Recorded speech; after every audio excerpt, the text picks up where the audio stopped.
കാശില്ലാത്ത സർക്കാർ കിട്ടേണ്ട പണം വേണ്ടെന്ന് വെച്ചാലോ? അതും സുപ്രീം കോടതി വരെ കേസ് പറഞ്ഞു കിട്ടിയ കണ്ണായ ഏലത്തോട്ടത്തിൽ നിന്നുള്ള വരുമാനം.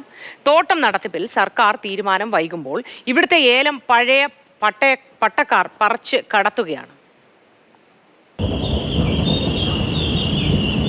വാർത്ത ഇടുക്കിയിലെ പ്ലാമലയിൽ നിന്നാണ്. സുപ്രീം കോടതി വരെ കേസ് പറഞ്ഞു കിട്ടിയ നെല്ലിത്താനം എസ്റ്റേറ്റിനെ കുറിച്ച് 6 മാസം മുൻപ് തോട്ടമേറ്റെടുത്ത് സർക്കാർ ബോർഡും വെച്ച് പോയതാണ്. പിന്നെ ആരും ഇങ്ങോട്ടേക്ക് തിരിഞ്ഞു നോക്കിയിട്ടില്ല.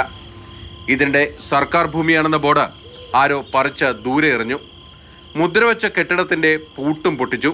ഇവിടെ 60ഓളം കുടുംബങ്ങൾ താമസക്കാരായിട്ടുണ്ട്. അവരെ ഒഴിപ്പിച്ചിട്ടില്ല.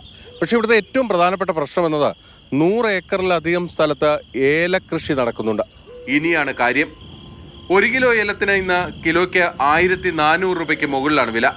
100 ഏക്കർ ഏലത്തോട്ടത്തിലെ വിളവ് ചില്ലറയൊന്നുമല്ല. സർക്കാർ ഖജനാവിലേക്ക് പോകേണ്ട ആ വരുമാനം ഇപ്പോൾ എങ്ങോട്ടേക്കാണ് പോകുന്നതെന്ന് നോക്കാം. ഈ ഏലക്കാടുകളിൽ ഇപ്പോൾ നടക്കുന്നത് പാട്ടക്കാരുടെ കടും വെട്ടാണ്. സർക്കാരിന് കിട്ടേണ്ട ഏലമാണ് അവർ കടത്തിക്കൊണ്ടുപോകുന്നത്. സർക്കാർ ഏറ്റെടുത്തിട്ടും ഈ ഭൂമിയിലേക്ക് പാട്ടക്കാരുടെ തൊഴിലാളികൾ എത്തിക്കൊണ്ടിരിക്കുന്നു. രാവിലെ 8 മണിയോടെ എവിടെ നിന്നൊക്കെയോ കുറച്ച് തൊഴിലാളികൾ എത്തും. ഉച്ചയോടെ ഏലക്കയും പറിച്ച് സ്ഥലം വിടും.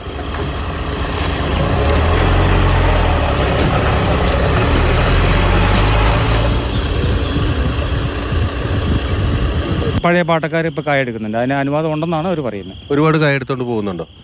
മിക്കവാറും ഉള്ള കായൽ എടുത്തുകൊണ്ടിരിക്കുന്നു. പണിക്കാരെ കൊണ്ട് എടുത്തുകൊണ്ട് പോകുന്നു. ഇപ്പോൾ നമുക്ക് മൊത്തം കയറി കണ്ടിട്ടില്ല. എന്നാലും കായ ഉണ്ടല്ലോ, അതുകൊണ്ടല്ല കായ എടുക്കുന്നത്. ഈ കാണുന്നതാണ് ആനവരട്ടി വില്ലേജ് ഓഫീസ്. ഇവിടെ നിന്ന് ഏതാണ്ട് 5 കിലോമീറ്റർ അകലെയാണ് ഈ ഏലത്തോട്ടമുള്ളത്. അവിടെയാണ് റവന്യൂ അധികാരികളുടെ മൂക്കിന് താഴെ ഈ ഏലം കടത്ത് നടക്കുന്നത്. ഇനി തിരിച്ച് നമുക്ക് തോട്ടത്തിലേക്ക് തന്നെ വരാം. വർഷങ്ങൾ പഴക്കമുള്ള ഏലച്ചെടികളാണ്. അത് റീപ്ലാന്റ് ചെയ്തിട്ടില്ല.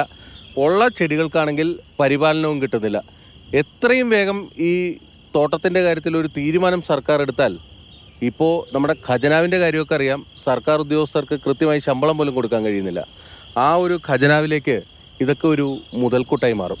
ഈ ഏലത്തോട്ടം ഏറ്റെടുക്കാൻ പൊതുമേഖലാ സ്ഥാപനമായ പ്ലാന്റേഷൻ കോർപ്പറേഷൻ സർക്കാരിലേക്ക് കത്തുമെഴുതി കാത്തിരിക്കുകയാണ്.